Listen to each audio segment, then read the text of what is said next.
is up? I know we're a little behind on the health check. I was supposed to go live the other day, but I was finishing up the One Choice magazine issue for March, and I really wanted to dedicate like my full time to getting that out. So I left y'all hanging, but I'm back. Better late than never, right? So today I want to talk about cultivating honest relationships. And if you read the March 2021 issue, you read an article from me in there about Nice for What was the title. I know. Shout out to Drake for the great title. But in this article, I kind of talked about why being nice can be to your detriment. You know, sometimes we think, oh, I should be more nice. Like, people don't like me because I'm not nice enough. And nice can have a good purpose, but it can also deter you from living honestly.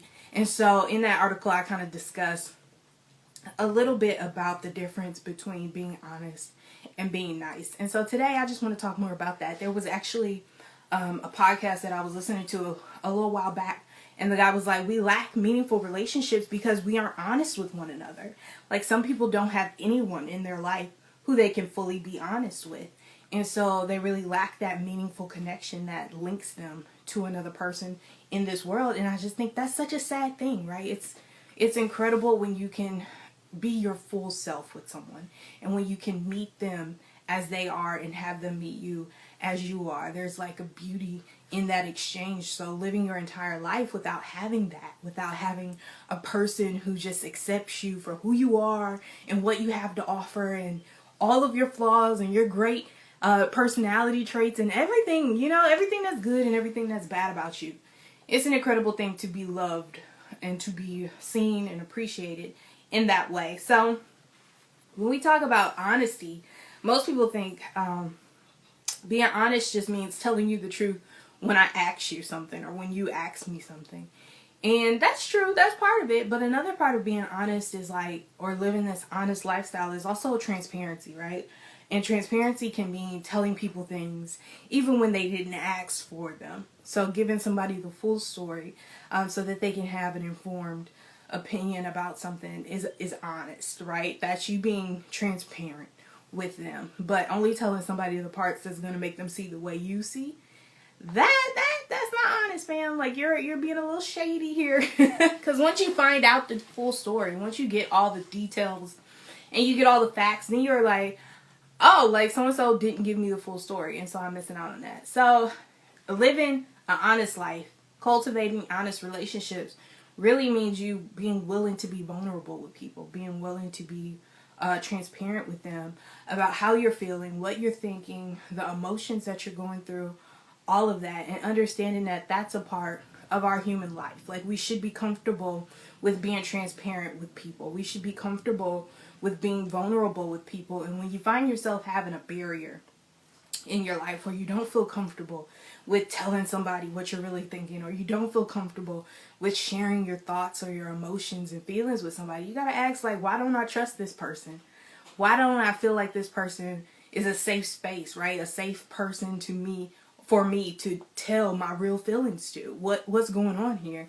And if you're in a friendship with that person, or a romantic relationship with that person, or that person is a sibling, maybe that person is a parent, cultivating an honest relationship with them means sitting down and having that tough conversation, letting them know, hey, I want to have a safe space with you. I want to create a relationship with you where I feel safe, where I feel comfortable, where I feel seen, and I feel like I can share my thoughts and feelings with you.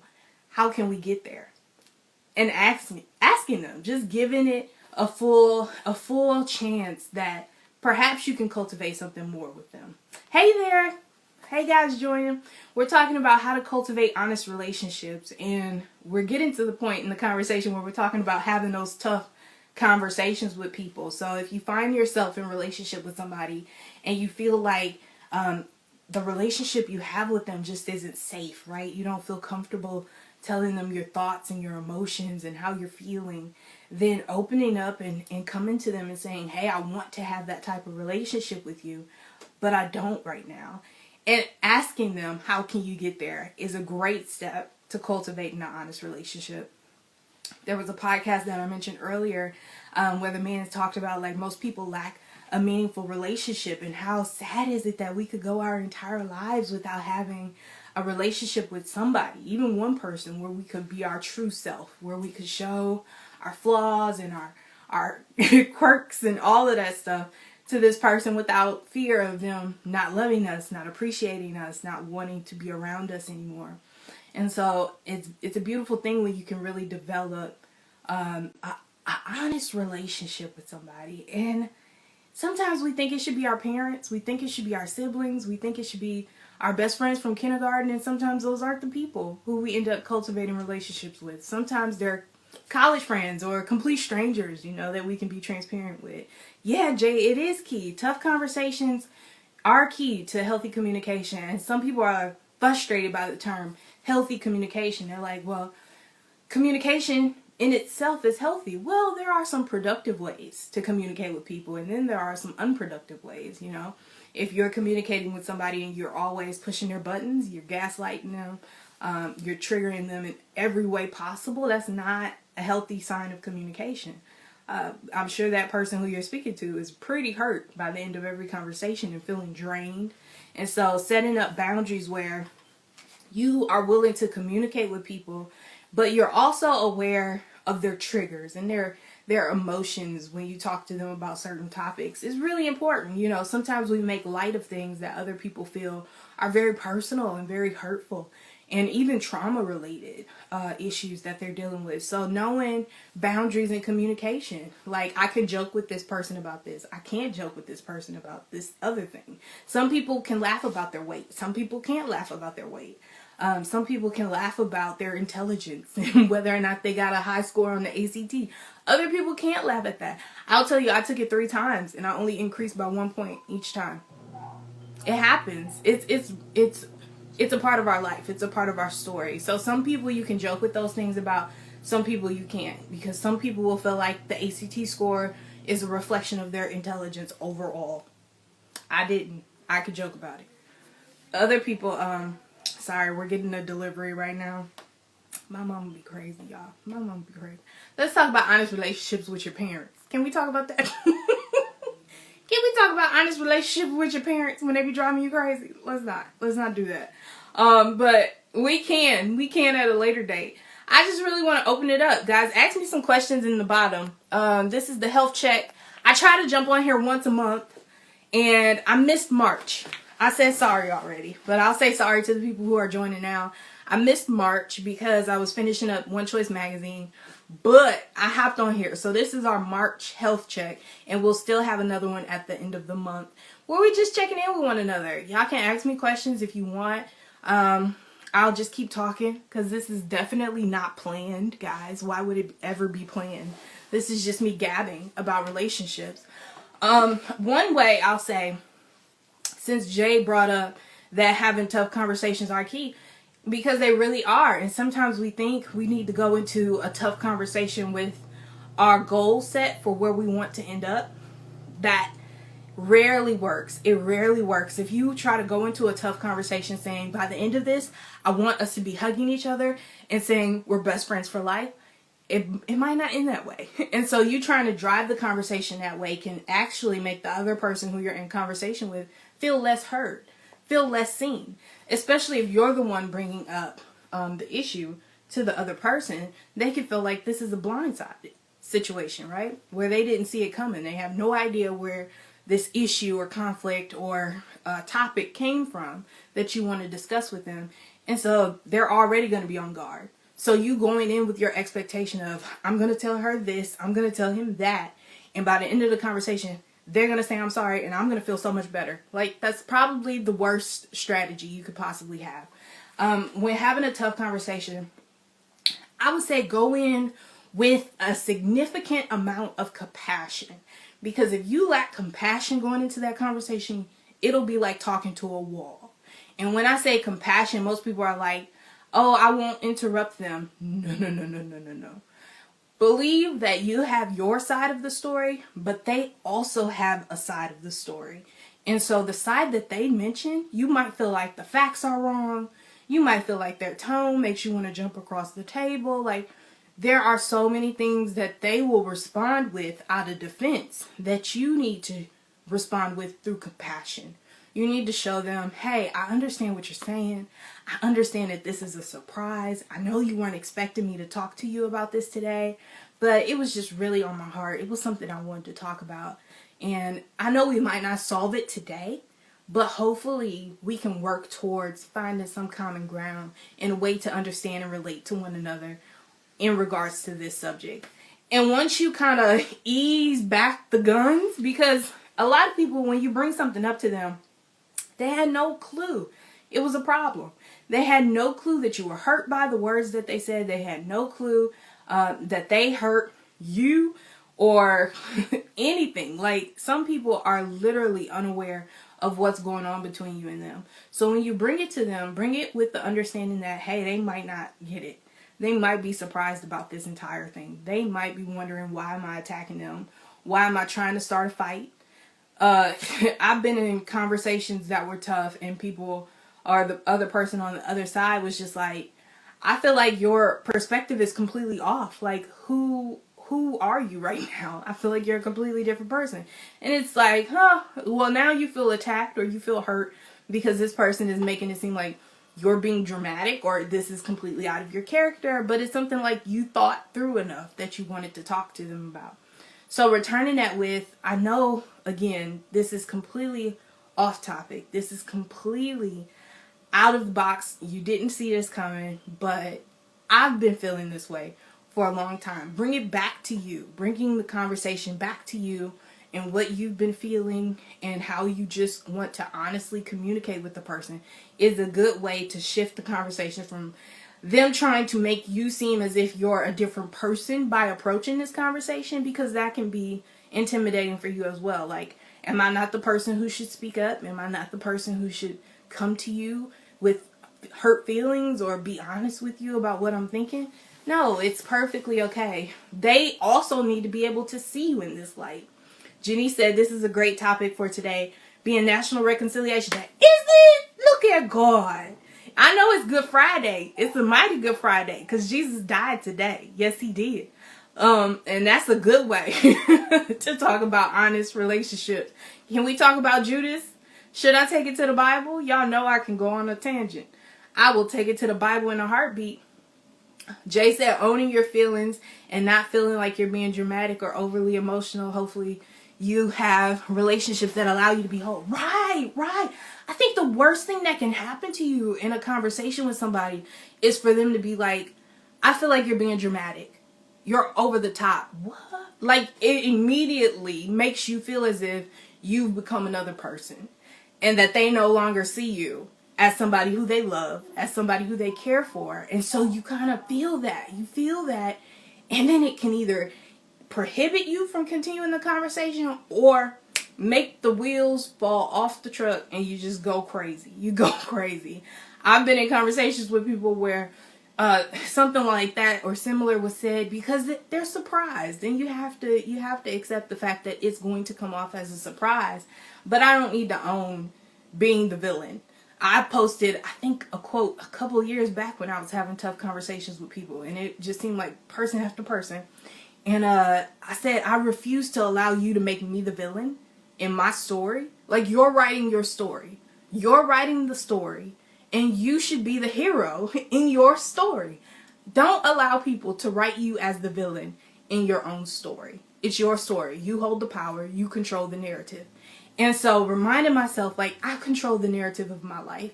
And if I want to have a tough conversation with somebody, I can do that. And I can be respectful and I can be loving and I can still tell the truth. I can tell the truth. I can speak the truth. And they can accept it and we can move forward, or we can't. And we'll have to part ways for a while. And sometimes that's a part of tough conversations too. And that's a part of having honest relationships. Sometimes you can have an honest relationship with somebody and it be a non-relationship. Oops. Sometimes you love people from a distance. Sometimes you have to appreciate the gifts and talents and personhood of a person without being in direct connection with them. Sometimes you got girlfriends who you don't talk to every day. Sometimes you got guy friends who you only holler at when you in town. And it's okay. Setting boundaries with people is okay. It's a part of life. And being honest with where you are in your relationship with that person is a part of life. And it's healthy for you. I want you guys to feel very confident and affirmed in setting boundaries with people. I talk about boundaries all the time. And boundaries aren't walls. Don't let people trick you into believing you have so many walls. You have so many standards that they're keeping people out. There are realistic boundaries and standards, and then there are some unrealistic boundaries and standards, right? You can definitely distinguish between the two, but having them is a good thing. Knowing what you want and what you do not want is a good thing. And then holding yourself and other people to loving you that way is a good thing. Somebody said that's me in a word. Yes, it is a word. It's such a word because so many of us live our lives being tossed like the wind, right? We get into a relationship with one person who wants us to be more honest and open. And then we get into another relationship with another person who's like, I feel like you just share too much. You know, everybody knows that one person. Can we call her Karen? Can we call her Stacy from HR? I know some of y'all will know that. Can she be Stacy from HR? Stacy from HR overshares. She overshares. And we want her to hold some of her details back about her dogs and her cats and how they sleep at night. Like, we don't want all the details. So sometimes you'll get people who are like, I want you to tell me more. I want you to give me everything you got. And then you'll be in a relationship with somebody else who's like, you too much. I can only talk to you on Tuesdays at 3 p.m.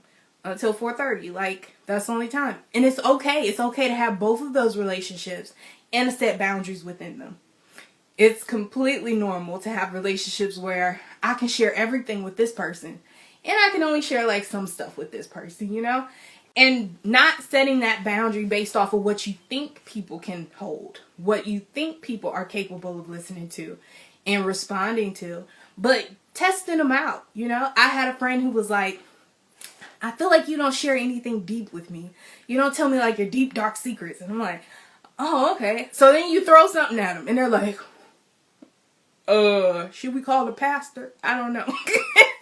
And it's like, but I thought you wanted to hear some of my deep dark. You wanted deep dark. I brought you deep dark. You couldn't handle deep dark, you know? And so then you know, okay, that's a boundary, right? So although they believed that they were capable of handling whatever you told them, perhaps they're not there yet, right? And then you don't just keep throwing it on them to prove, I knew you wasn't ready. I knew you wasn't ready. No, you just say, okay, that's something I can't necessarily talk to you about, and that's okay. So setting boundaries based off of what people ask for you to do in relationship with them and then what you desire to do in relationship with them is important. So you got to have this balance of both and so that somebody doesn't feel like they're always the one giving in the relationship and you're never giving, but you also aren't giving them things that they can't handle. There you go. There you go. Now that's the word. Should I end on that one? Should I end on that one? I had a post, I think it was last year, and I was writing on my blog, and I might have to share it on this page later, but it was about that. Like, you can't blame somebody for not being able to handle something when you gave them too much. You gave them too much. And that's why it's important to communicate with them and ask them, what can I give in this relationship with you? And what can I take? And it's healthy to do that. It's honest to do that. It's a good exercise to do that, especially in romantic relationships, right? Because sometimes you have the one who you're expecting to load everything onto and then to download everything from, and that's not the case. It doesn't work that way. Brittany said, especially for your mental wellness. Absolutely, absolutely. And that's what setting boundaries is for. Setting boundaries isn't necessarily always to protect you, but to protect the other person as well. Have you ever had a friend who you shared something with and then they were triggered by it because there was something they hadn't shared with you that rose up when you told them that story? Like, you got to be careful in your relationships that you're always seeking to understand and be understood. And we talk about that so loosely. I actually got a book not too long ago. It's back there on my bookshelf but it's about listening, the art of listening. And I think no, it's right here. Look at God. Look at God. It's on this bookshelf. This book is called The Art of Listening, and is by Michael Nichols, who's a doctor and a professor of psychology. And I just think everybody should be reading books like these. It's so helpful because listening can seem like a one-sided conversation because you listen to speak and not necessarily listen to understand. And I'm sure most of you guys can think of a person who you talk to and they're always really quick with a response. Like you say something and they're like, yeah, da da da da da da da da da, and then they go off somewhere else with it because they were listening well enough so they could say something back to you instead of listening to hold space. And so that's what the art of listening is all about. Listening so that you can hold space for what's being said and not just respond to it. So I hope this was helpful, guys. This was kind of a rough health check, but hopefully we had a good moment within this. I'm definitely going to save it because I believe that's helpful for people to be able to return to it and hear something hopefully good that was said. But as you go forward in quarter 2, look, Janice said that it's Reconciliation Day, which is crazy that it's Reconciliation Day, guys. Go have some tough conversations. Not like it's recreational, though. Let me not pretend like it's recreational. But definitely have the courage to have tough conversations with people. Janice said, I hear you, but I'm not listening. This back and forth battle. Yeah. And especially with your romantic partners, child, you be talking to a wall. Because they be like, I hear you. But they don't be hearing you. Listen. Don't just hear, but listen. Because there's a difference. And we'll talk more about that. Maybe we'll write a blog post or something about that. Or come back on IGTV. Yeah, I love you guys. Thanks for tuning in. Thank you for joining the health check. I will be back again at the end of April. Really, this time in April. I won't be a couple of days late like this time. But I enjoy talking to y'all about cultivating honest relationships. And hopefully we can all move forward and learn how to build more meaningful relationships. Because that's really important for our lives. And in order for us to thrive. Thank you. Talk to y'all later. Bye-bye.